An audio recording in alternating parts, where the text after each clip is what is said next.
සමාජයේ පවතින දුර්මත හෙවත් මිත්‍යා දෘෂ්ටීන් නිවැරදි කර ගැනීමට බුදුරජාණන් වහන්සේගේ දේශනාවට අනුව වටිනා කරුණු රසක් පැහැදිලි කරමින් පවත්වන දේශනා මාලාවේ දෙවන ධර්ම දේශනාව මේ ආරම්භ වන්නේ. මහරගම නාවින්න රාජමහා විහාරයේ පැවැත්වුන මෙම දේශනා මාලාව දැනට පවතින සෞඛ්‍ය ආරක්ෂිත තත්ත්වයේ හේතුවෙන් නොපැවැත්වෙන නිසා සදැහැති ඔබ වෙනුවෙන් විශේෂ පටිගත කිරීමක් ලෙස සිදු කළ බව අපි අදත් කරුණාවෙන් සිහිපත් කරමු. අද දේශනාවේ දායකත්වය පිළිබඳව මේ සිහිපත් කිරීම. අද දේශනාව බෞද්ධ ගුවන්විදුලියෙන් ප්‍රචාරය කිරීම මගින් ජනිත වන ධර්ම දානමය සහ ධර්ම ශ්‍රවණමය කුසලයන් මූලිකවම මීට මාස 3කට පෙර අභාව ප්‍රාප්ත නිහාල් ප්‍රේමරත්න විජේසිංහ පියාණන් වහන්සේටත් අභාව ප්‍රාප්ත SAD ඇක්මන් සීයාටත් රොසලින් නෝනා ආච්චීටත් සෝමා සේනාසේකර පුංචි අම්මා සහ අශෝක බටදුව ආරච්චි මාමා ඇතුළු සියලුම සංසාරගත ඥාතීන්ට අනුමෝදන් වේවා. ඔවුන් සෑම දිනාටම ඉක්මන් භවයක උතුම් නිවනින් සැනසීම පිණිසම හේතු වේවා යනුවෙන් මූලිකව ප්‍රාර්ථනා කරනවා.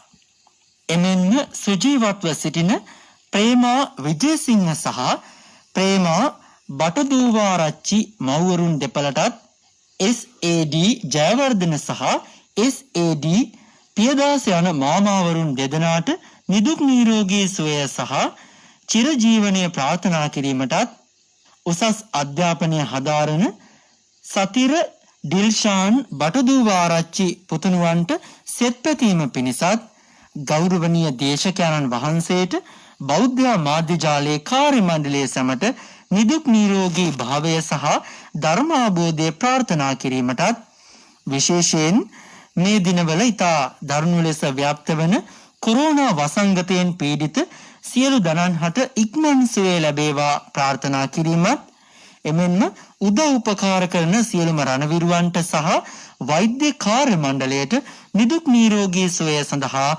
ආශිර්වාද කිරීමත් අනුමුණු කරගනිමින් ඔවුන් මෙම ප්‍රාර්ථනාව සිදු කරනු ලබනවා.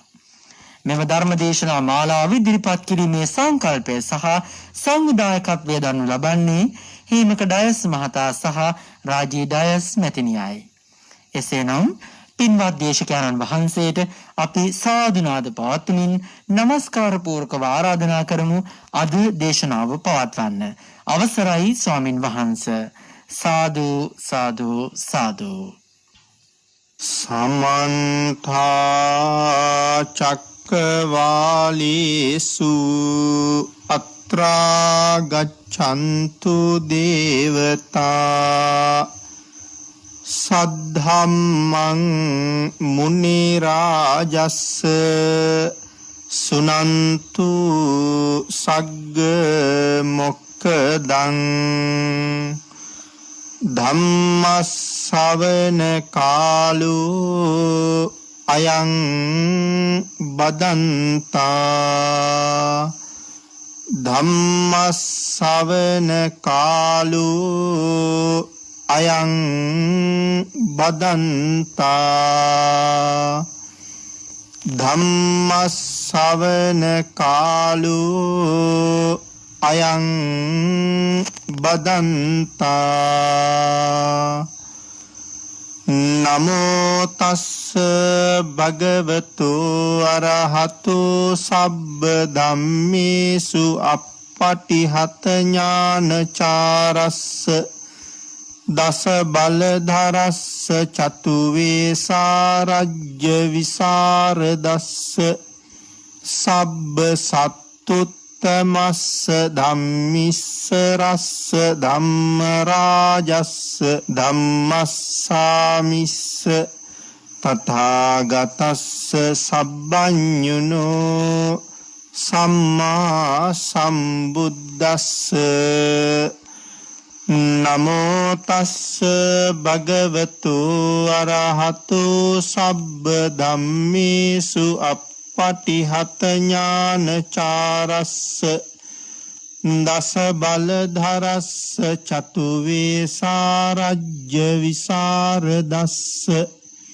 සබ්බ සත්තුත්තමස්ස ධම්මිස්ස රස්ස ධම්ම රාජස්ස ධම්මස්සාමිස්ස තථාගතස්ස සබ්බඤුනෝ සම්මා සම්බුද්දස්ස නමෝ තස්ස භගවතු අරහතු සබ්බ ධම්මේසු අප්පටිහත ඥානචාරස්ස දස බලධරස්ස චතුවේ සාරජ්‍ය විසරදස්ස සබ්බ සත්තුත්තමස්ස ධම්මිස්ස රස්ස ධම්ම රාජස්ස ධම්මස්සාමිස්ස තථාගතස්ස සබ්බඤුනෝ සම්මා සම්බුද්දස්ස. සද්ධර්ම ශ්‍රාවක කාරුණික ගුණගරුක බෞද්ධ පින්නතුනි, උතුම්ම දානේ හැටියට ධර්ම දානයේ මේ ලෝකේ හැම දානයක්ම අභිභවනය කරන බව බොහොම සත්පුරුෂ සදහැවත් පින්නතුන් හැම කෙනෙක්ම හොඳට දන්නවා. එහෙමනම් අදත් චක්කුන් උදපාදී ධර්ම දේශනා මාලාවේ තවත් එක ධර්ම දේශනාවක් හැටියට මේ මහා පිංකම සිදු කරගන්න දායකත්වයේ දරන දායක පින්වත් පිරිස සූදානම් වෙන මොහොත. අද අපි ධර්ම දේශනාවෙන් සාකච්ඡා කරන්නේ පහුගිය ධර්ම දේශනාවේ මිත්‍යා සංකල්ප අපි සාකච්ඡා කරන්නට යෙදුණා. මිත්‍යා සංකල්ප පිළිබඳව සාකච්ඡා කළ දේශනාවේ දෙවෙනි කොටස තමයි අද සාකච්ඡා කරන්න බලාපොරොත්තු වෙන්නේ. දිට්ඨ මංගලික, සුත මංගලික, මුත මංගලික කියන්නේ කවුද කියන කාරණා ටික යම් පමණකින් විස්තර කරලා මිත්‍යා සංකල්ප කීපයක් අපි සාකච්ඡා කරන්නට යෙදුණා. මේ ගාථා රත්නයේ යටතේ මේ ලෝකේ සාකච්ඡා කරන්න තියෙන මිත්‍යා සංකල්ප බොහොමයි. නමුත් අපි යම් ප්‍රමාණයකින් කරුණු ටිකක් සාකච්ඡා කරමු. සමහර කාරණා සාකච්ඡා කරනකොට ඒක තවත් කෙනෙකුගේ විවේචනයකට හේතු වෙන්නත් පුළුවන්. මේවා 아무තු ධර්ම කාරණා කියලා හිතෙන්නත් පුළුවන්. පිළිගන්න බැරි දේවල් කියලා හිතෙන්නත් පුළුවන්. නමුත් සම්මා දිට්ඨිය හරියටම දැක්කේ නැතිකොට ඒ වාගේ අදහස් අපිට ඇති වෙනවා. මිත්‍යා සංකල්ප අතර මස් මාංශ අනුභවය පිළිබඳව සඳහන් කරන්න තියෙන්නේ ඒ වගේම අදහසක්. මස් මාංශ අනුභවයෙන් වැළකුණාම සංසාරයෙන් එතර වෙන්න ලේසි, පහසුයි, නිවනට ළඟයි කියලා කෙනෙක් කල්පනා කරනවා නම් ඒකත් මිත්‍යා සංකල්පයක් හැටියටම තමයි පෙන්වන්න තියෙන්නේ. සර්වඥතා ඥාණයෙන් භාග්‍යතුන් වහන්සේ අපි නිවනට බාධා වෙනවා කියලා සඳහන් කරලා නැහැ මස් මාංශ අනුභවය. භාග්‍යතුන් වහන්සේ අපිට දේශනා කළේ ප්‍රාණඝාතයෙන් වළකින්න කියලා. බුදුරජාණන් වහන්සේගේ මේ අති උතුම් ශික්ෂාපදය මේ ලෝකේ ඉන්න හැමෝම පිළිගන්නවද? ප්‍රාණඝාතයෙන් වළකින්න ඕනේ කියලා. හැමෝම ඒක කරාම මේ අකුසල් සිද්ධ වෙලා මේ අකුසලේ නිසා නිරේගාමී වෙලා ත්‍රිසං ලෝකවල പ്രേත ලෝකවල අනන්ත දුක් විඳලා මනුෂ්‍ය ආත්මවල ඉපදිලත් අප්‍රමාණ දුක් වලට භාජනය වෙන්න සිද්ධ වෙන බව සර්වඥතා ඥාණයෙන්ම පැහැදිලි කරලා ප්‍රාණඝාතයේ තියෙන භයානක බව දේශනා කරලා තියෙනවා. ඒ සර්වඥතා ඥාණයෙන් දේශනා කරපු කරුණ හරියටම අවබෝධ කරගන්න බැරි වෙච්ච නිසා අපිට නිවැරදි තිසරණයට එන්නත් බැරුව යනවා. ඒ බුද්ධ වචනේ තමයි විවේචනයට ලක් කරලා තියෙන්නේ. දැන් ඔය සිද්ධිය ඕන තරම් විවේචනය කරනවානේ. මේ දේශනාවේ අපිත් මේ කාරණාව මේ විදිහට සාකච්ඡා කරාම මේකත් විවේචනය කරන්න ඕන තරම් අය ඉන්න පුළුවන්. හැබැයි විවේචනය වෙන්නේ භාග්‍යතුන් වහන්සේගේ වචනේ. ඉතින් භාග්‍යතුන් වහන්සේගේ වචනේ එහෙම සැක කරනකොට හරියට නිර්මල තිසරණයට එන්න බැරුව යනවනේ. අපි ගාවේ එහෙම අදහසක් තියෙනවා නම් එතනක් තියෙන මිත්‍යා සංකල්පය. මේ කාරණාව කලිනුත් සිහිපත් කරලා තියෙනවා. මස් මාංශ අනුභවය නිවනට බාධාවක් වෙනවා කියලා අපි එළවලු වගේ දේවල් විතරක් පාවිච්චි කරන්න කල්පනා කරනවා. එතකොට මේ කාලේ හැටියට කල්පනා කෙරුවොත් මස් මාංශවල අනුභවයෙන් එහෙම අකුසලයක් වෙනවා නම් ඊට වඩා ලොකු අකුසලයක් වෙනවා බතුයි එළවලුයි අනුභව කරන්න ගියාම. හේතු අපි දකින්නේ පිඟානේ තියෙන බත් ටික විතරනේ. නමුත් මේ බත් ටික පිඟානට එන්න බත උයන්න හාල් ටික අපිට ලැබෙන්න සත්තු කෝටි කීයක ජීවිත විනාශ කරලාද මේ හාල් ලැබිලා තියෙන්නේ. සත්තු කී දහහක ජීවිත විනාශ කරලාද මේ බෝංචි මෑ කරල් ගෝවා පිඟානට ඇවිල්ලා තියෙන්නේ. එහෙම කල්පනා කරලා බැලුවොත් බතු යලවලුයි අනුභව කරන එක තමයි ඉස්සරලම නවත්තන්න වෙන්නේ. ඒ ප්‍රාණඝාත වැඩි ප්‍රමාණයක් සිද්ධ වෙලානේ. ඒ නිසා මධ්‍යම ප්‍රතිපදාවක් භාග්‍යතුන් වහන්සේ දේශනා කළා. ඒ මධ්‍යම ප්‍රතිපදාව අපිට පින්නතුනේ තවමත් තේරෙන්නේ නැහැ. මධ්‍යම ප්‍රතිපදාවේ සීමාව හරියටම වැටහෙන්නේ භාග්‍යතුන් වහන්සේට විතරයි.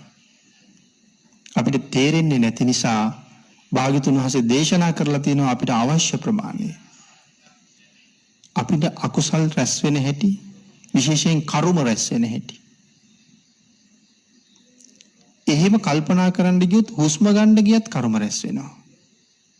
ඇහැට පේන්නේ නැති වුණාට මොන තරම් සත්තු මැරෙනවද හුස්ම ගන්නකොට.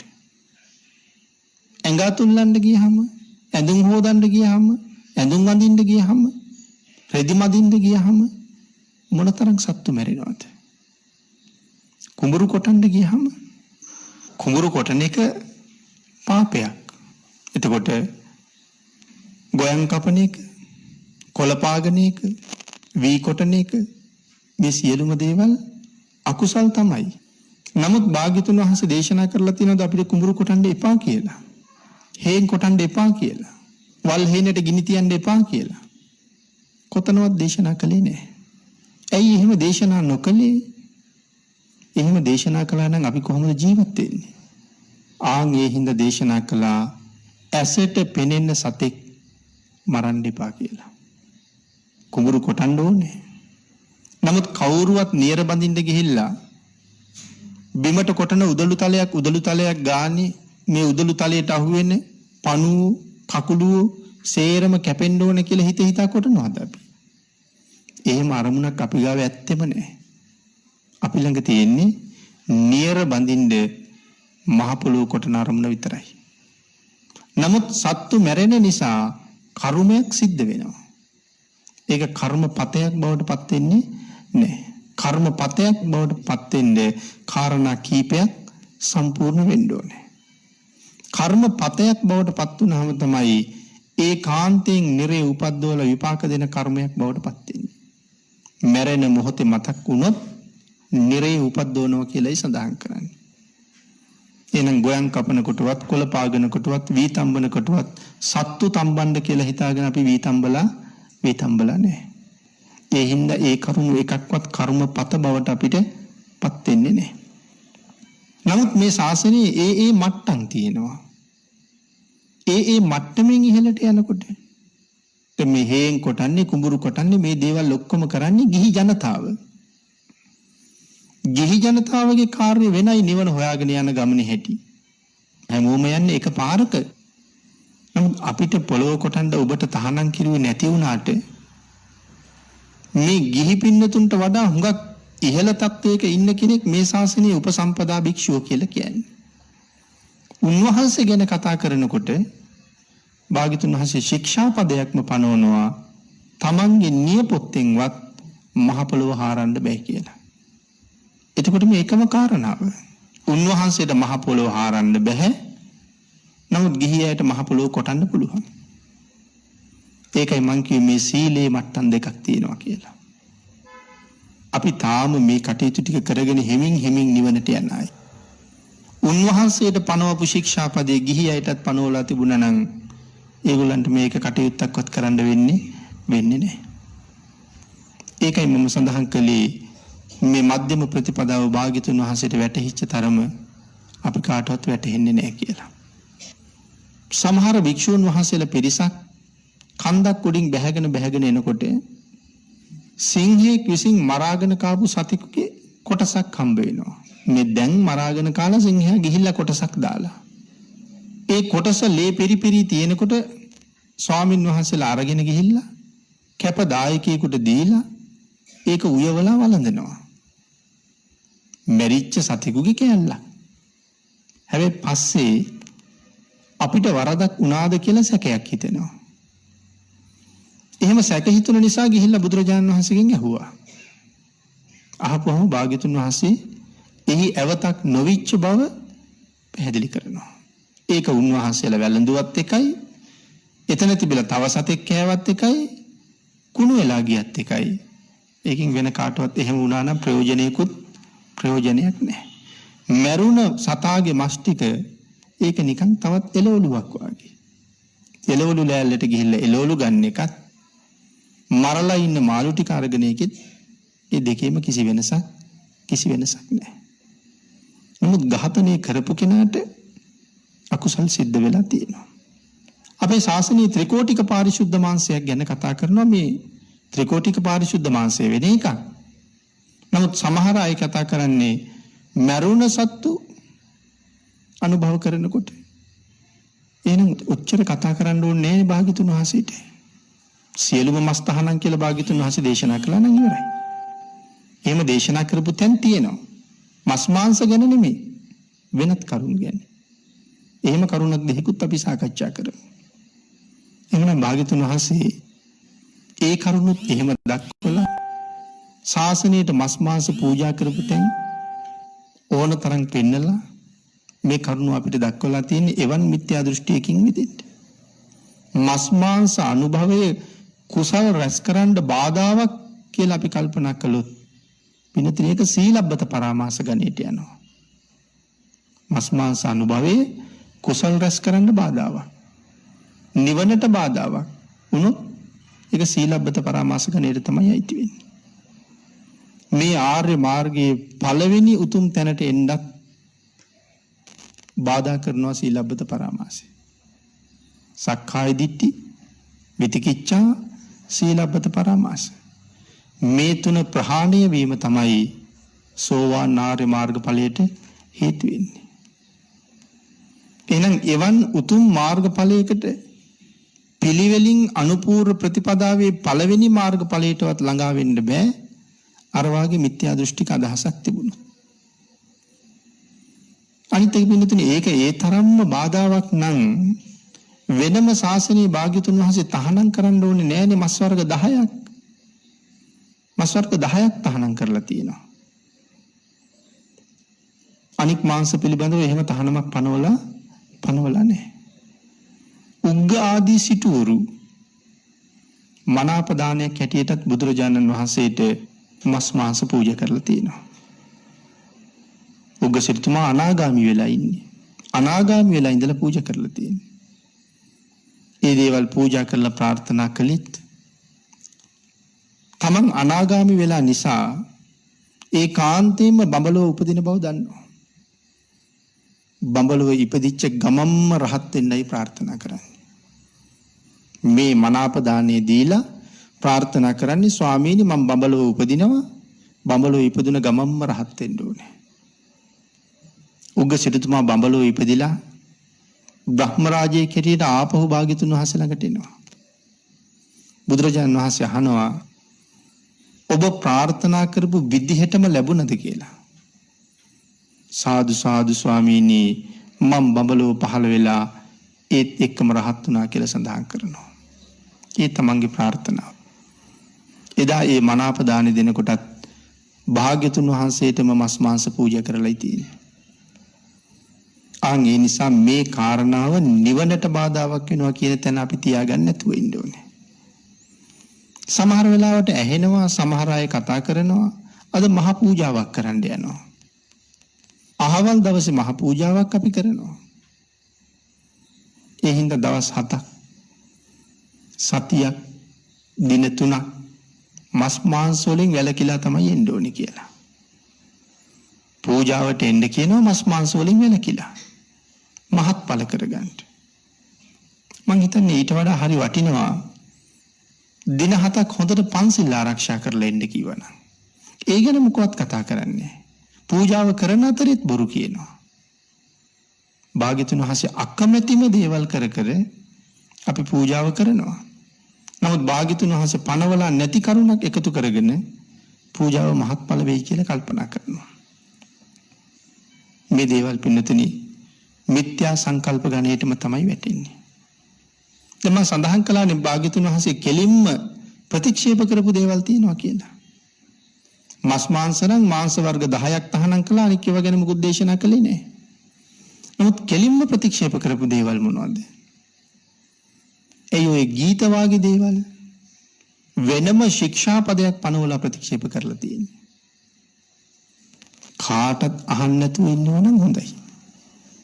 දැන් පන්සිල් මත ජීවත් වෙන අයට පන්සිල් ආරක්ෂා කරගෙන ඉන්න ගිහි ජීවිතයකට නච්ච ගීත වාදිත කියලා ශික්ෂාපදයක් නැහැ.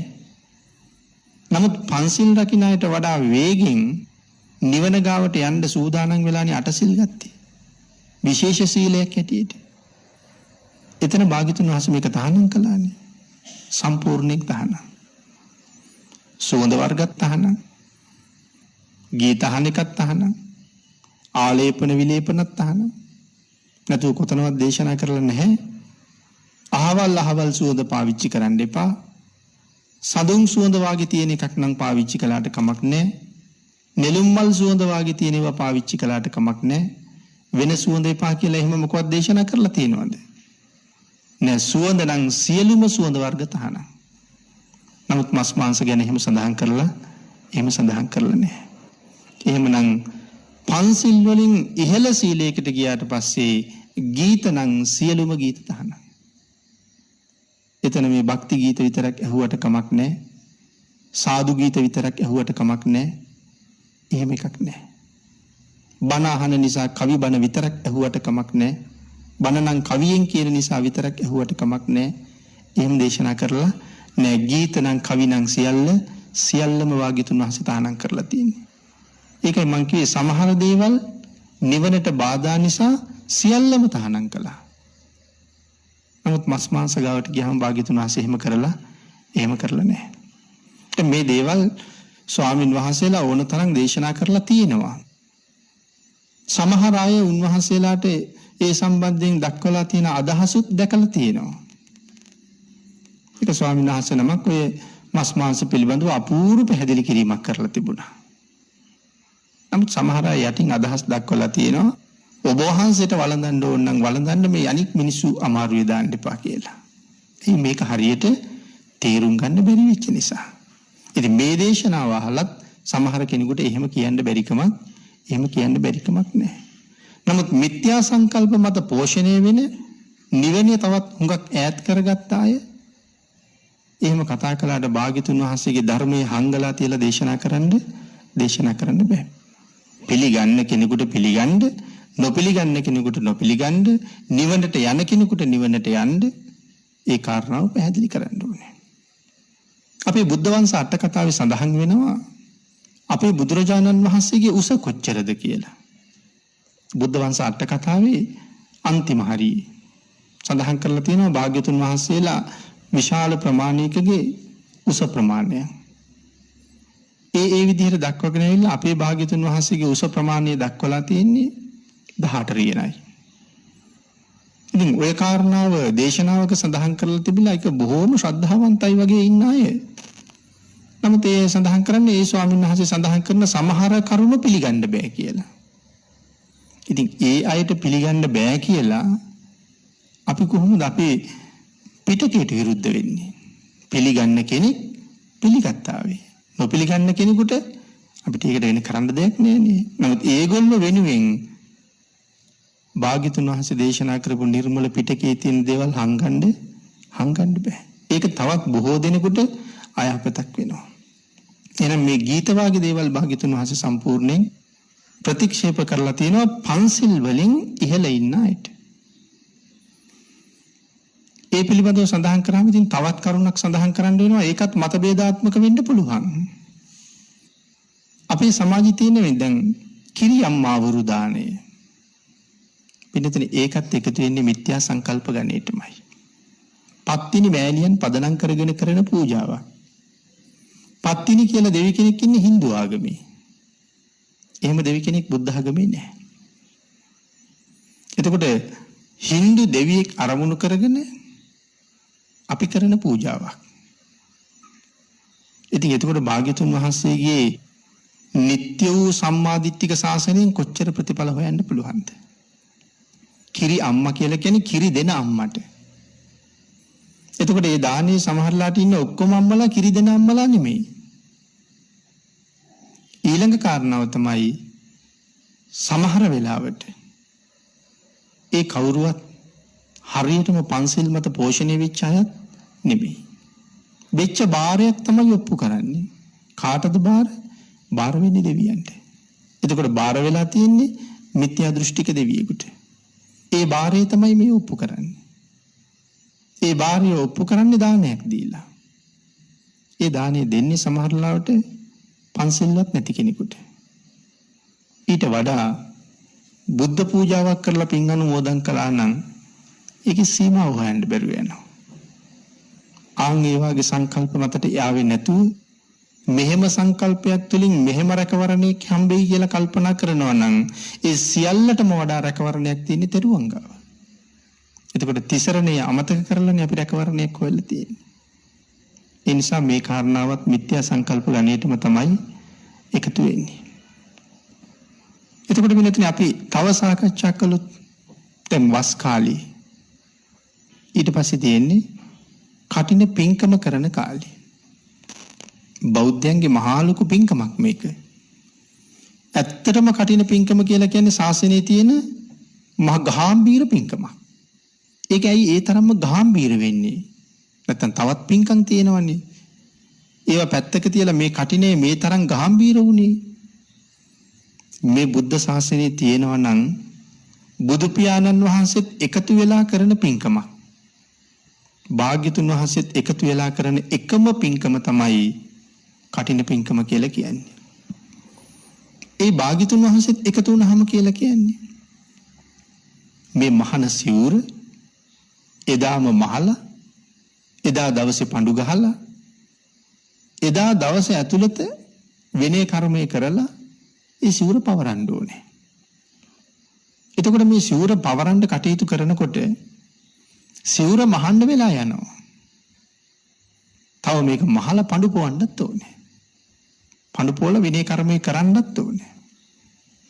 දවස ඉක්ම ගිහිල්ලා ඒක කරන්න බෑ. අද දවසේ කරන්න ඕනේ. ආන් ඒ නිසා කටයුතු වලට පරක්කු වෙනවා නම් මහානායටවත් දායකයන්ටවත් බැන බැන ඉඳලා හරියන්නේ. ඒ විහාරස්ථානයේ යම් භික්ෂූන් වහන්සේලා ප්‍රමාණයක් ඉන්නවා නම් ඒ සියලු දෙනාටම වගකීමක් තියෙනවා මේ කාරණාව ඉක්මන් කරන්න කටයුතු කරන්න. උන්වහන්සේලාත් කටයුතු කරලා තාමත් මේක ඉවර වෙන්නේ නැති වගේ පේනවා නම් බුදුරජාණන් වහන්සේත් ඒ වෙනුවෙන් කටයුතු කරනවා. ආන් ඒකයි කිව්වේ භාග්‍යතුන් වහන්සේත් යෙදিলা කරපු මේ ශාසනයේ තියෙන ගරු ගම්බීරම පින්කම. ආනිසංස හම්බ වෙන්නේ ස්වාමින් වහන්සේලාට. කටින පූජාවෙන් ස්වාමින් වහන්සේලාට ආනිසංස 5ක් හම්බ වෙනවා. ඒ ස්ථානයේ වස් සමාදන් වෙච්ච ස්වාමින් වහන්සේලාට. එක ස්ථානයක වස් සමාදන් වෙන්න පුළුවන් ලක්ෂයකට අඩු පිරිසක්. කොහොමත් එක්කෙනෙක් ඉන්නවා එක්කෙනාගේ ඉඳලා ලක්ෂයකට අඩු පිරිසකට එක තැනක වස් සමාදන් වෙන්න පුළුවන්. ලක්ෂයකට වැඩි බෑ කියලා සඳහන් කරනවා. එතකොට ලක්ෂයක් දෙනා වස් සමාදන් වෙලා ඉන්නවා කටින පූජාව කරනවා එක සිවුරයි එක ස්වාමින් වහන්සේ නමකට සංඝ අනුමැතියෙන් පිළිගන්නවා. අනික් ස්වාමින් වහන්සේලාගේ අනුමැතියෙන් පිළිගන්නේ. උන්වහන්සේලාට සිවුරු නොලැබුණාට ඒකෙන් ලැබෙන කටින ආනිසංස ටික ඒ ස්වාමින් වහන්සේලා ලක්ෂෙටම එකම විදිහට ලැබෙනවා. දායකයන්ට ලැබෙන්නේ මේ මහ පින්කමට රැස් වෙන බුද්ධ ප්‍රමුඛ මහා සංඝ රත්නයට දම්පැන් සකස් කරලා පූජා කරලා උපස්ථාන කරපු පින දායකයන්ට ලැබෙනවා. එතකොට දන් දීමේ පින හැර දායකයන්ට වස් කාලේ ලැබෙන වෙනත් විශේෂ පින්කමක් නැද්ද? තියෙනවා. ඒගොල්ලන්ට අවස්ථාව ඉතුරු කරලා තියෙනවා 3 මාසයක් පුරාවට කැමැති සේපින් කරගන්න. හැබැයි අද වෙනකොට ඒ 3 මාසෙ ගැන කතාවක්වත් නැහැ. අන්තිම දවස ගැන තමයි අපි හැමෝගෙම බලාපොරොත්තු තියෙන්නේ. දායකයන්ට මහා පින් හම්බ වෙයි කියලා හිතනවා. ඇත්තටම දන් දීමේ සහ සංඝ උපස්ථානයේ පින ලැබෙනවා. කටිනානිසංස ලැබෙන්නේ ස්වාමීන් වහන්සේලාට. ඉතින් ඔක මේ කරුණේ අතිරේක කරුණක් හැටියට මම සිහිපත් කළේ. දැන් මේක අපේ බොහොම මහානීය පින්කම නිසා කටින පෙරහැර. දැන් මේ පෙරහැර කියන වචනේ විශේෂයෙන් අද මේ පෙරහැර ගැන කල්පනා කරලා බැලුවොත් එක එක්කෙනාගේ වත්පෝසත්කම් වල හැටියට පෙරහැර ලොකුයි. නමුත් ඇත්තටම මොකද්ද පෙරහැර කියලා කියන්නේ? අපි කියමුකෝ කවුරු හරි පාරේ වැටිලා මැරිලා.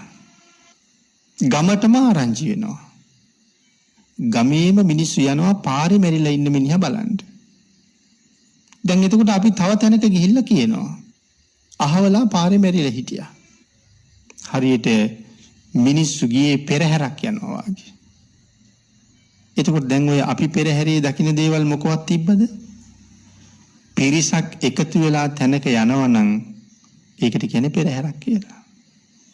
එතකොට ඒක විශේෂ වෙනවා පිරිසක් එකතු වෙලා හැමෝම සුදු ඇඳලා පන්සල් යන්න කියලා තියෙන්නේ කොහොමද? සුවඳ මල් අරගෙන.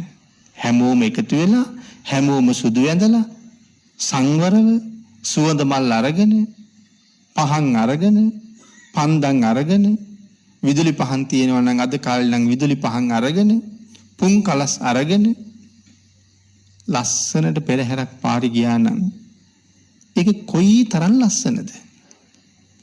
හැමෝම සුදු ඇඳලා හැමෝම අතේ මල් වට්ටි හැමෝම අතේ පහන් සමහර අයගේ අතේ පුන් කලස් සමහර අයගේ අතේ පන්දන් සමහර අයගේ අතේ කොඩි.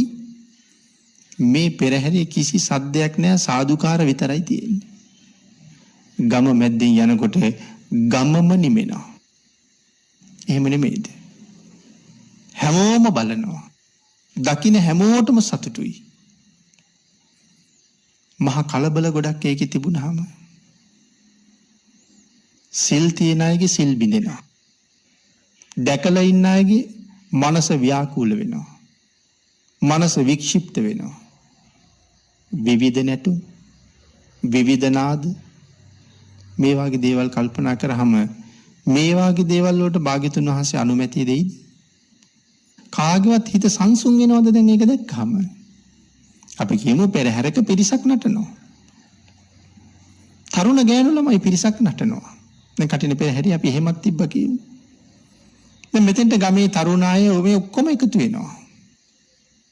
හැබැයි හැමෝම වැඩියෙන් කැමති නැටුම බලන්න. එතන තියෙනවා රාගයක්.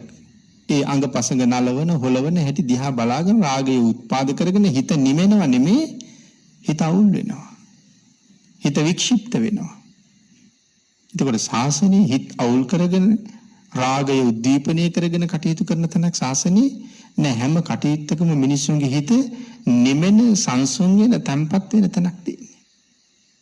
එතකොට එහෙම බරහම දැන් එතෙන්ටත් මිත්‍යා සංකල්ප බොහොම පිරීලා. චීවරේ වැඩමවනවා කවුරු හරි හිස මත තියාගෙන. මිනිස්සු දුවගෙන ගිහිල්ලා මුදල් දානවා.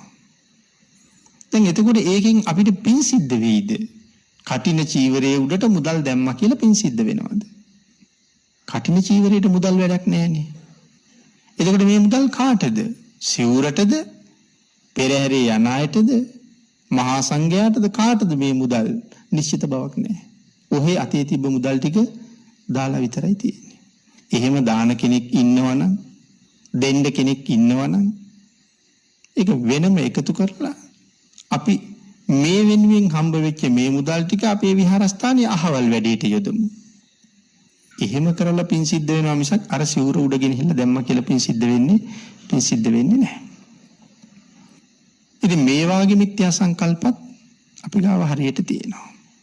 එහෙමනම් ඒ පෙරහැරම අර විදිහේ නැටුම් ගැයුම් වලින් පෝෂණය වෙන්න ගත්තොත් මුළු පෙරහැරම මිත්‍යා සංකල්ප වලින් පිරීලා තියෙන්නේ. එහෙම වෙච්චාම ආර්යයන් වහන්සේලා ඒ පෙරහැර දිහා බලන්නේ නැහැ. අපේ අනුරුද්ධ මහරහතන් වහන්සේ වහන්සේගෙන් බණ අහලා උන්වහන්සේ ඇසුරු කරලා පස්වෙනි දිව්‍ය තලයට ගියපු අය බොහොමයි කියලා සඳහන් කරනවා. නිම්මාන රතියනේ පස්වෙනි දිව්‍ය තලය කියන්නේ. එක දවසක් අනුරුද්ධ මහරහතන් වහන්සේ විවේකීව වැඩ ඉන්නකොට විශාල දෙවියෝ පිරිසක් උන්වහන්සේ ළඟට ආවා. ඇවිල්ලා සඳහන් කළා ස්වාමීනි ආර්යයන් වහන්සේ ඔබ වහන්සේ නිසා පස්වෙනි දිව්‍ය තලයට ගියපු අය අපි. ඒ නිසා අපිට ඕන විදිහට වෙනස් වෙන්න පුළුවන්. මහ පුදුමාකාර සැපයක් සහිත භාග්යක් අපි ලැබුවේ. ඒ භාග්‍ය ලැබුවේ ඔබ වහන්සේ නිසා. නිම්මාන රතිනේ තමන්ගේ කැමැත්ත රතිය කියන්නේ කැමැත්තට අනුව වෙනස් වෙනවා. එහෙම සඳහන් කරාම අනුරුද්ධ මහරහතන් වහන්සේ කල්පනා කරාම මේ දෙවිවරු ඔක්කොම නිල් පාට වෙන්න ඕන කියලා. ඒගොල්ලන්ගේ සියලුම වස්ත්‍ර, ඒගොල්ලන්ගේ සියලුම ආභරණ, පැලඳගෙන ඉන්න මල්, ඒ සියල්ලම සිතුවිලි මාත්‍රයට නිල් පාට වෙනවා. රන්වන් වෙන්න ඕන කියලා හිතන මාත්‍රයට සියලු දෙනා රන්වන් වෙලා ඉවරයි. එහෙනම් ඒ දෙවියෝ කියන සැපයටපත් වෙලා තියෙනවා. ඊට පස්සේ දෙවියෝ කල්පනා කළා දැන් අපි ආර්යයන් වහන්සේ සතුටු කරන්න ඕනේ. ඒ නිසා දිව්‍යමය ගීත ගායනා කරලා දිව්‍යමය රංගනයක් ඉදිරිපත් කරමු. දිව්‍යමය වාදන, දිව්‍යමය ගීත ගායනා කරන අතර පිරිසක් දිව්‍යමය නර්තනයක යෙදුණා. හැබැයි ඒක පටන් ගන්නවත් එක්කම අනුරුද්ධ මහරහතන් වහන්සේ බිම්බලා ගත්තා. ඒකෙන් දෙවියෝ තේරුම් ගත්තා මේ නැටුමටයි, ගැයුමටයි, වැයුමටයි ආර්යයන් වහන්සේ කැමති නෑ කියලා. එහෙනම් අපේ ඒ පෙරහැර දිහත් බලන එකක් නෑ ආර්යයන් වහන්සේලා. ඇයි ඒක මිත්‍යා සංකල්ප වලින් පිරීලා තියෙන නිසා.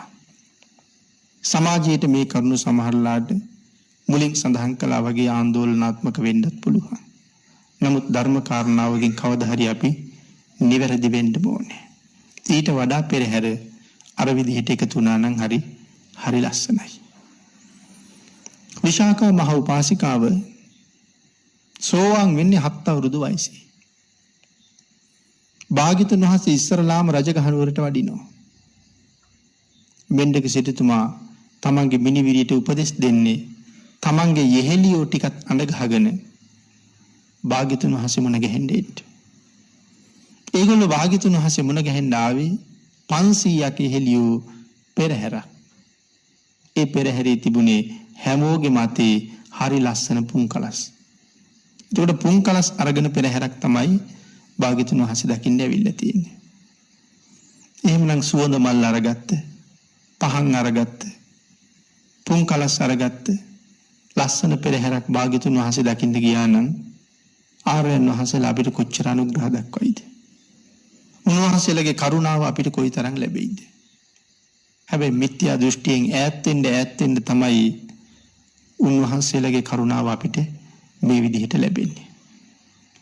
ඒ වගේ පින්නතුනි අපි ඊටාම උසස්යයි සිද්ධ කරන අපේ ආගමික කටයුතු තුල මිත්‍යා සංකල්ප වැඩියෙන් ඒ තුල අන්තර්ගත වෙලා තියෙනවා. අපිට ඊළඟට මේ කාරණාව එකතු කරගෙන පන්සිල් ගැනත් කතා කරන්න ඕනේ. පන්සිල් තුල තියෙන මිත්‍යා සංකල්ප මොනවද? දසවස්තුක සම්මාදිට්ඨිය ගැනත් කතා කරන්න ඕනේ. ඒ සම්මාදිට්ඨිය තුල තියෙන මිත්‍යා සංකල්ප මොනවද? දසවස්තුක සම්මාදිට්ඨිය මිත්‍යා සංකල්ප නැහැ. නමුත් දසවස්තුක මිත්‍යා දෘෂ්ටිය කියලා එකක් තියෙනවා. වර්තමානයේ අපේ ජීවිතේ වැඩියෙන් සම්මාදිට්ඨියට වඩා පෝෂණය වෙලා තියෙන්නේ මිත්‍යා දෘෂ්ටියත් එක්ක. ඒ නිසා මේ ගාථා රත්නයේ මිත්‍යා සංකල්ප කතා කරනකොට අපිට ඒ ටිකත් සාකච්ඡා කරන්නම වෙනවා. ඊට අමතරව සිව්පසයේ තියෙන මිත්‍යා සංකල්ප මොනවද? ඒ කාරණා ටිකත් සාකච්ඡා කරන්න ඕනේ. මොකද්ද මේ දසවස්තුක සම්මාදිට්ඨිය කියලා කියන්නේ? පිළිතුරු මේක හොඳට මතක තියාගන්න ඕනේ. චතුරාර්ය සත්‍ය සම්මාදිට්ඨිය නෙමෙයි කියලා. චතුරාර්ය සත්‍ය සම්මාදිට්ඨියට වඩා හුඟක් පල්ලෙහින් තමයි දසවස්තුක සම්මාදිට්ඨිය තියෙන්නේ. මේ සම්බුද්ධ ශාසනයට යම් කෙනෙක් ඇතුල් වෙනවා නම් මේ ශාසනයට ඇතුල් වෙන්න ඒ පුද්ගලයාට සුදුසුකමක් අවශ්‍යද? ආන් එහෙම ප්‍රශ්නයක් ඇහුවොත් බුද්ධ ශාසනයක හැබෑ ශ්‍රාවකයෙක් වෙන්න ඒ පුද්ගලයාට අවශ්‍ය හොඳ සුදුසුකම තමයි දසවස්තුක සම්මාදිට්ඨියෙන් යුක්ත වෙන එක. ඒක තමයි ශාසනයට එන්න තියෙන හොඳම සුදුසුකම. දසවස්තුක සම්මාදිට්ඨියෙන් යුක්තයි කියලා කියන්නේ ඒ පුද්ගලයා බණ අහන්න සුදුසුයි කියන එක. නිවැරදිව ධර්ම ශ්‍රවණය කරාම ඔහුට ධර්මයේ පිළිබඳව කිසිම සැකයක් නැහැ. මොකද මනාව ඒ සම්මාදිට්ඨිය තුල පිහිටලා ඉන්න නිසා. ඒ නිසා මේ කාරණා ටික අපි මෙතනදී සාකච්ඡාවට අරගන්න ඕනේ. මොකක්ද එතකොට මේ දසවස්තුක සම්මාදිට්ඨිය? පළවෙනි කාරණාව අත්ති දින්නම් දුන් දෙහි විපාක ඇත. අත්ති දින්නම්. එහෙම දේශනා කරන්නේ බුදුරජාණන් වහන්සේ. දානේ විපාක තියෙනවා. සාමාන්‍ය විපාක නෙමේ විශේෂ විපාක තියෙනවා දානේ. අත්ති දින්නම්. ඒක සම්මාදිට්ඨියක්. එතකොට තව කෙනෙක් කතා කරනවා දෙන්න දුප්පත් වෙනවා. ගබඩාවෙන් අරගෙන දුන්නාම ආයේ ඒ දේවල් ගබඩාවට පිරුණේ නැහැ. මෙතනින් දොරෙන් එළියට ගන්නකොට ඊළඟට දොර අරිනකොට ඒක පිරීලා තියෙනවා නම් සතුටුයි. නමුත් ගබඩාවෙන් ගණ්ඩ ගබඩාව ඉවර වෙනවා. ඒ හින්දා මේගොල්ලෝ කල්පනා කරනවා දීලා වෙලා තියෙන්නේ දුන්නු අය දුප්පත් වෙලා. ඒ හින්දා දෙන්න එපා. දෙනවා කියලා කියන්නේ තමන් හිඟමනට වැටෙනවා කියන වැඩ. සමහර බ්‍රාහ්මණෝ තමන්ගේ දුවා දරුවන්ට පවා උපදෙස් දුන්නේ එහෙමනේ. අඩුතරමේ තමන්ටවත් කන්න එපා කිව්වා. ගණ්ඩ ඉවර වෙනවා. ඒ හින්දා තමන්වත් කන්න එපා, බොහොම පරිස්සමට තමයි තමනුත් අනුභව කරන්න ඕනේ කියලා. ඒ මිත්‍යා දෘෂ්ටිය අදත් හුඟක් දෙනා ගාව තියෙනවා. ඒ නිසා දුන් දෙහි විපාක නැත. මොකද මේක ඔප්පු කරන්න විදිහක් නැහැ පින්නතුනි. දෙන්න ලැබෙනවා කියන එක. කිසිම විද්‍යාවකින් ඕක තහවුරු කරන්නේ නැහැ. භාග්‍යතුන් වහන්සේ විතරයි ඒක පෙන්නලා තියෙන්නේ. දෙන පුද්ගලයාට කොහොමද ලැබෙන්නේ? සංසාරේ ඒ පුද්ගලයා කොයි තරම් සුවපත් වෙනවද? මොන වගේද ඔහුට අඩු වෙන්නේ? කොච්චර දේවල් ලැබෙනවද? අපේ මහ බෝසතාණන් වහන්සේ දානීය ප්‍රතිමූර්තිය සම්මා සම්බුදුරජාණන් වහන්සේ පාරමිතා පුරන කාලේ දාන පාරමිතාව වෙනුවෙන් මොනවද නුදුන්නේ? භවභෝග සම්පත්, යාන වාහන, රාජ්‍ය විතරක් නෙමෙයිනේ. තමන්ගේ අංගපසංගත් කෝටි ප්‍රකෝටි ගණන් ආත්මවල දුන්නා. ඒ දුන්නේ දානෙට. තමන්ගේ ජීවිතයක් දානය කරලා දුන්නා. එහෙම අවස්ථා ඕන තරම් අපිට පෙන්නනවා. සස ජාතකයේත් එහෙම එක තැන. නමුත් එහි ප්‍රතිඵලයක් හැටියට අන්තිම ආත්ම භාවයේ සිද්ධාර්ථ කුමාරයා හැටියට උපදිනකොට සතර මහා නිධාන තමයි පහළ වුණේ. මේ අන්තිම ආත්මය ගැන කතා කරන්නේ. එක නිදන් හැලියක් කොයිතරම් ප්‍රමාණයක්ද? එක නිදන් හැලියක නිදන් හැලියේ කට ගව්වයි. ගව්වයි කියන්නේ 74ක්. හැලියේ කට 74යි. දෙවෙනි හැලියේ කට 78යි. දෙගව්වයි. ඊළඟ හැලියේ 3 ගව්වයි. ඊළඟ හැලියේ යොදුනයි. රන් රිදී මුතු මැණික් ආදී නොඑක් ධන සම්පත් වලින් පිරීලා. අහවල් දේවල් නැහැ කියලා දෙයක් නැහැ. එතකොට කොච්චර ගැඹුරුද මේක? කොච්චර ප්‍රමාණයයිද මේ හැලිය යටට? මහ පොළොව කොච්චර ප්‍රමාණයක්ද පින්නතුනි? ධර්මයේ සඳහන් කරන්නේ යොදුන් 240000ක් කියලා. මේ ඝනකඩ මහ බෝල් පොළොව යොදුන් 240000ක්. එතනින් පොළොව ඉවරයි. එහෙමනම් මේ නිදන් හැලියේ අවසානයේ තියෙන්නේ යම් තැනක මහ පොළොව ඉවරද එතන නිදන් හැලියත් ඉවරයි. මේ තරම් සම්පත් මොනව නිසාද? මේ දානීය විපාක. මේ තමයි ලැබෙන හැටි දුන්නාම. සිද්ධාර්ථ කුමාරයා ගිහිගේ අබිනිෂ්ක්‍රමණය කරලා බිම්බිසාර මහරජුරුවන්ගේ රාජ්‍යයට පිණ්ඩපාතේ වෙටියාම බිම්බිසාර රජුරුව දන්නේ නැහැනේ මේ කවුද කියලා. මම සුද්ධෝදන මහරජුරුවන්ගේ එකම පුතා සිද්ධාර්ථ කියලා සඳහන් කරාම බිම්බිසාර රජුරුව මොකද කළේ? අංග මගධ කියන තමන්ගේ රාජ්‍යය මේ මහා රාජ්‍ය සම්පූර්ණයෙන්ම සිද්ධාර්ථ කුමාරයාට දුන්නා. කුමරුනි මේ දැවැන්ත රාජ්‍ය සම්පූර්ණයෙන්ම ඔබටයි කියලා පරිත්‍යාග කළා. මම සිද්ධාර්ථ කියලා විතරයි කිව්වේ. එහෙම දෙනවද? සම්පූර්ණ දෙනවා කියලා කියන්නේ මේ රාජ්‍යයේ තියෙන භවභෝග සම්පත් වල සීමාවක් තියෙනවද? මිනිස්සු ඒ සියලු දෙනාම දුන්නා. බෝසතාණන් වහන්සේ ප්‍රතික්ෂේප කරපු නිසා විතරක් ආපහු බිම්බිසාර රජුගේ රාජ්‍ය පාලනය කළා මිසක් නැත්තම් රාජ්‍ය පිළිබඳව කිසිම ලෝභකමක් නැතුව යත්තලි. වෙන රජෙකුට යුද්ධ කරලවත් ගන්න පුළුවන්ද? තව කෙනෙකුට යුද්ධ කරලවත් නොලැබෙන මේ මහරාජ්‍ය මම සිද්ධාර්ථ කියන නමට ලැබෙන්නේ මොන තරම් සංසාරේ දන් දෙන්න ඕනේද? කොයි තරම් පරිත්‍යාග කරලා තියෙන්න ඕනේද? පින්නතුනි මේක හරියට තේරෙන්න අරහං ගුණේ සාකච්ඡා කරන්න ඕනේ. අරහං ගුණේ තමයි මේ කරුණු බොහොමයක් පැහැදිලි කරන්නේ. ඒ දෙනකොට උසස්ම විදිහට දෙන එක ඊටාම වටිනවා. දෙන විදිහට ලැබෙනවා. මේක අපි සිව්පසේ ගැන කතා කරමු කියලා කිව්වා එතෙන්ටත් මේ කරුණු අන්තර්ගතයි. සමහර කෙනෙක් කියනවා දුන්නට කමක් නැහැ ඔච්චර දෙන්න ඕනේ. තව කෙනෙක් කියනවා දුන්නට කමක් නැහැ ඔය තරම් හොඳ දේවල් දෙන්න ඕනේ නැහැ. දුන්නට කමක් නැහැ ඔය තරම් පිරිසකට දෙන්න ඕනේ නැහැ. එහෙම කතා කරන අය ඕන තරම් අපි අතර ඉන්නවා. හාමුදුරුවෝ 100කට දන් දෙන්නේ මොකටද? 7-8 නමකට දන් දුන්නාම මදිද? එහෙම කතා කරන අය ඉන්නවා. අසදෘශ දානේ දැකලත් හිත සතුටු නොවිච්ච අය හිටියා. මේ තමන් වියදම් කරලා නෙමෙයි. තමන් වෙහෙසිලත් නෙමෙයි. අපේ ගෙදර පින්කමට ආපු අය ඇවිල්ලා මේ පූජා කරන දේවල් බලලා තමයි අහන්නේ ඔච්චර දෙන්න ඕනේද කියලා. දෙන මිනිස්සයාට ගාණක්වත් නැහැ. බලාගෙන ඉන්න අයට හරි අමාරුයි. හැබැයි එහෙම වෙච්චහම අපිට සංසාරේ ලැබෙන කොටත් ලැබෙන්නේ හුඟක් බාල විදිහට. හැබැයි අපිට ලැබෙනකොට අපි කැමති නැහැනේ බාල විදිහට ලැබෙනවට. උසස්ම දේවල් ලැබෙනවා නම් තමයි කැමති. නමුත් දෙන්න ගියහම අනුන් දෙන එකටත් අකමැති. නමුත් අතීතේ මහා ශ්‍රද්ධාවන්තයෝ දන් දීපු හැටි අපේ ශාසනයේ මහා පුණ්‍යවන්තයෝ කී දෙනාද? 5 දෙනයි. ජෝතිය, ජටිල, මෙණ්ඩක, කාකවාලිය ආදි වශයෙන් 5 දෙනෙක් ඉන්නවා.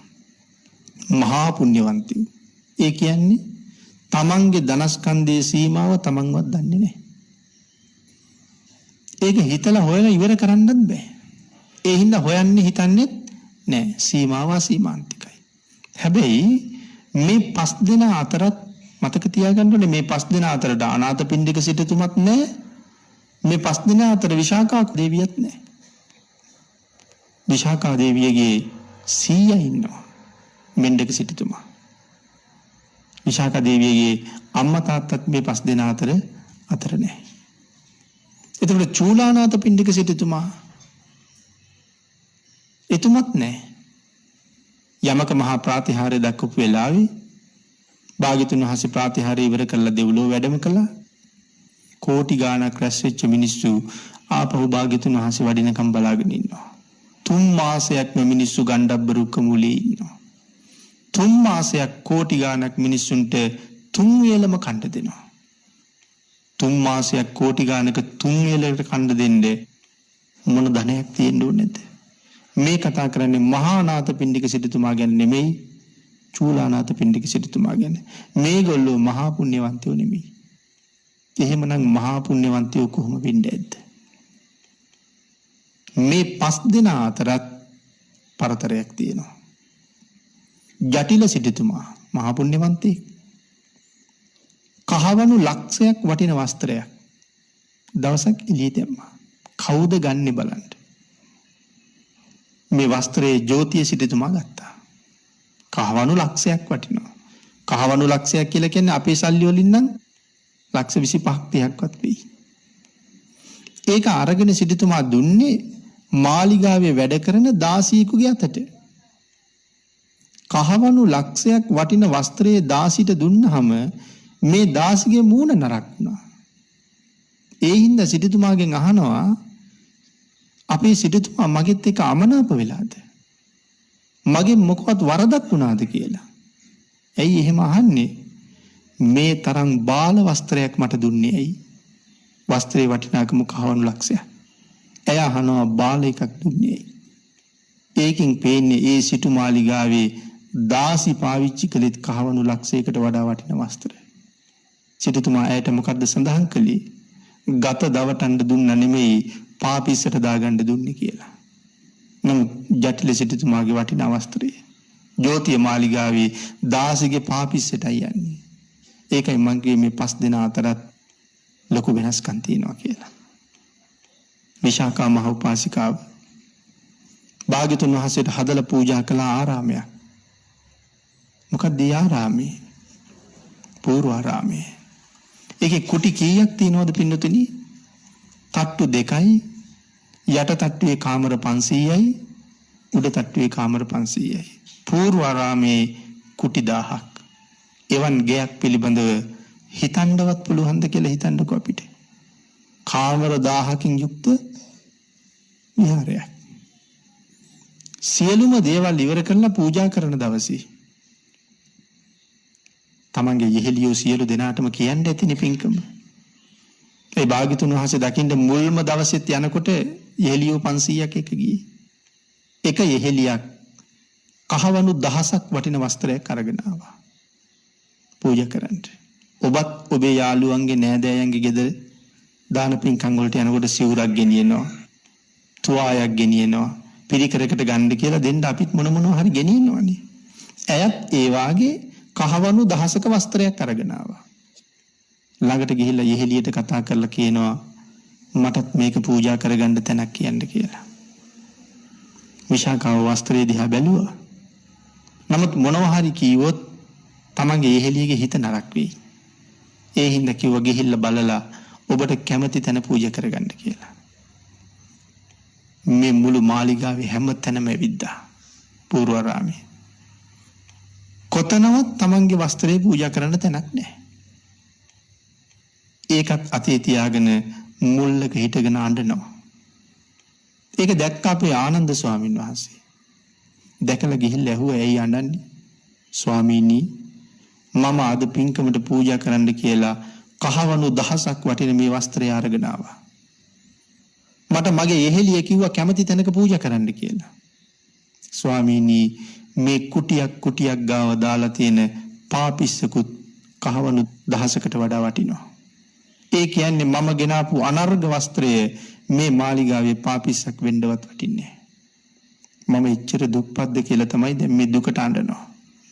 ආන් ඒ වෙලාවේ ආනන්ද ස්වාමීන් වහන්සේ ඇය එක්කරගෙන ගිහිල්ලා තිබුණ මාලිගාවේ විශාඛා දේවියට පාපිස්සක් දාන්න අමතක වෙච්ච තැන. ආන් එතෙන්ට මේ වස්ත්‍රය යොදලා ඇගේ හිත සතුටු කරන්න මහා සංඝයා විහාරයට වැඩමෙව්වේ ඒ දොරටුවෙන් පාද දෝවණය කරලා කියලා සඳහන් කරනවා.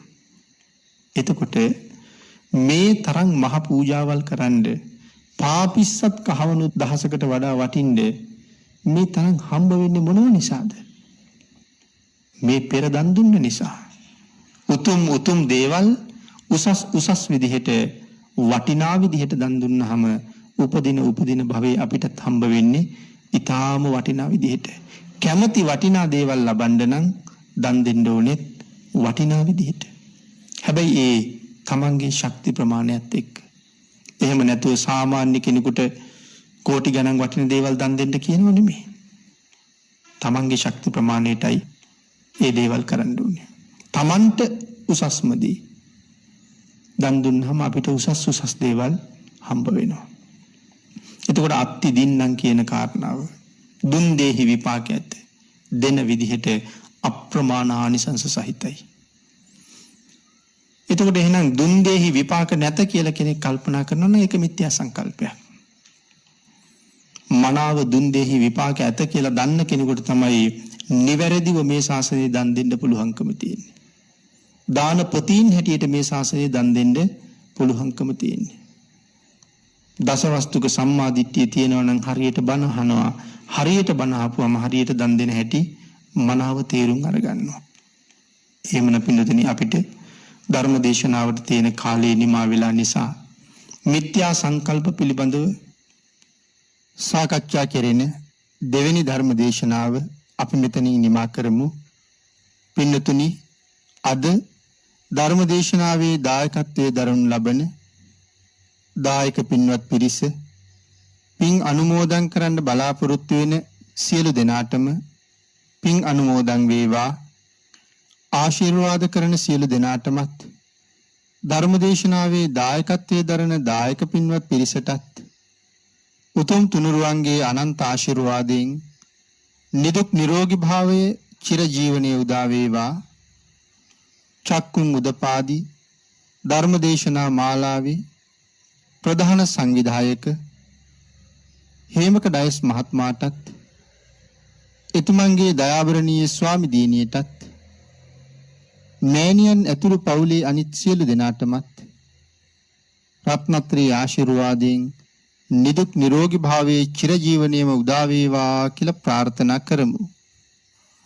ඒ වගේම මේ මහඟු කාර්ය සාර්ථක කර ගැනීම සඳහා එතුමානන්ට නොඑක් ආකාරයෙන් සහයෝගය ලබා දෙන ධර්මසිරි පෙරේරා පියාණන්ටත් ඒ මෑණියන්ටත් අනිකුත් සියලුම සත්පුරුෂ පින්නතුන්ටත් මේ පුණ්‍ය ධර්මයන් අඩු නැතුව අනුමෝදන් වේවා.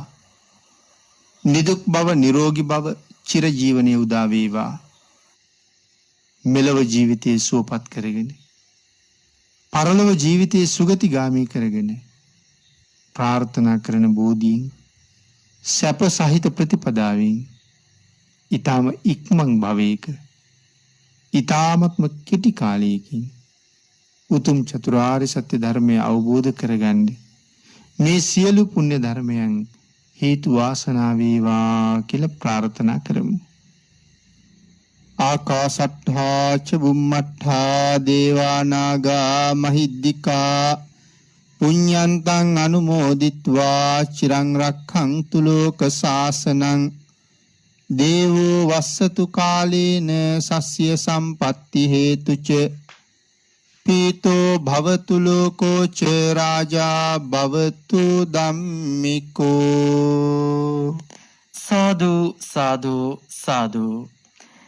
සදහවත්නි, සමාජයේ පවතින දුර්මත හෙවත් මිත්‍යා දෘෂ්ටීන් නිවැරදි කර ගැනීමට බුදුරජාණන් වහන්සේගේ දේශනාවට අනුව වටිනා කරුණු රැසක් පැහැදිලි කරමින් පැවැත් වූ දෙවන ධර්ම දේශනාව මෙම දේශනා මාලාවේ තවත් එක් දේශනාවක් ලෙස නිමාවට පත්වන මොහොත. දේශනා පවත්වා වදාළ පූජනීය කෝරළයාගම සරණතිස්ස ස්වාමින් වහන්සේට නිදුක් නිරෝගී චිරජීවනය සැලසේවා. සාදු සාදු සාදු. විශේෂ පටිගත කිරීමක් ලෙස සිදු කළ මෙම දේශනාවේ අද දායකත්වයේ පිළිබඳව දැන් සිහිපත් කිරීම. අද දේශනාව බෞද්ධ ගුවන්විදුලියෙන් ප්‍රචාරය කිරීම මගින් ජනිත වන ධර්ම දානමය සහ ධර්ම ශ්‍රවණමය කුසලයන් මූලිකවම මේට මාස 3කට පෙර අභාව ප්‍රාප්ත නිහාල් ප්‍රේමරත්න විජේසිංහ පියාණන් වහන්සේටත් අභාව ප්‍රාප්ත SAD ඇක්මන් සීයාටත් රොසලින් නෝනා ආච්චීටත් සෝමා සේනාසේකර පුංචි අම්මා සහ අශෝක බටදුව ආරච්චි මාමා ඇතුළු සියලුම සංසාරගත ඥාතීන්ට අනුමෝදන් වේවා.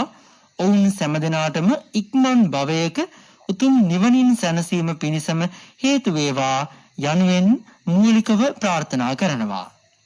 එමෙන්ම සුජීවත්ව සිටින ප්‍රේමා විජේසිංහ සහ ප්‍රේමා බටදුවාරච්චි මව්වරුන් දෙපළටත් SAD ජයවර්ධන සහ SAD පියදාස යන මාමාවරුන් දෙදෙනාට නිදුක් නිරෝගී සුවය සහ චිරජීවනය ප්‍රාර්ථනා කිරීමටත් උසස් අධ්‍යාපනය හදාරන සතිර ඩිල්ෂාන් බටදුවාරච්චි පුතුණුවන්ට සෙත් පැතීම පිණිසත් ගෞරවනීය දේශකයන්න් වහන්සේට බෞද්ධ මාධ්‍ය ජාලයේ කාර්ය මණ්ඩලයේ සමට නිදුක් නිරෝගී භාවය සහ ධර්මාබෝධය ප්‍රාර්ථනා කිරීමටත් විශේෂයෙන් මේ දිනවල ඉතා දරුණු ලෙස ව්‍යාප්ත වන කොරෝනා වසංගතයෙන් පීඩිත සියලු දනන්හට ඉක්මන් සුවය ලැබේවා ප්‍රාර්ථනා කිරීමත් එමෙන්ම උදව් උපකාර කරන සියලුම රණවිරුවන්ට සහ වෛද්‍ය කාර්ය මණ්ඩලයට නිදුක් නිරෝගී සුවය සඳහා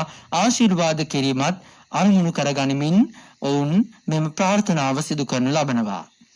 මෙම ධර්මදේශනා මාලාව ඉදිරිපත් කිරීමේ සංකල්පය සහ සංවිධායකත්වය දරනු ලබන්නේ හේමක ඩයස් මහතා සහ රාජී ඩයස් මැතිණියයි. එසේනම් සදහවත්නි හැම දිනාටම උතුම් ධර්ම අවබෝධයේ පිණසම මේ පින හේතු වේවායි ප්‍රාර්ථනා කරමින් දේශනාව නිමාවටපත් කරන මොහොතේ මෙම සිහිපත් කිරීම හැම දිනා වෙනුවෙන් සිදු කරනවා.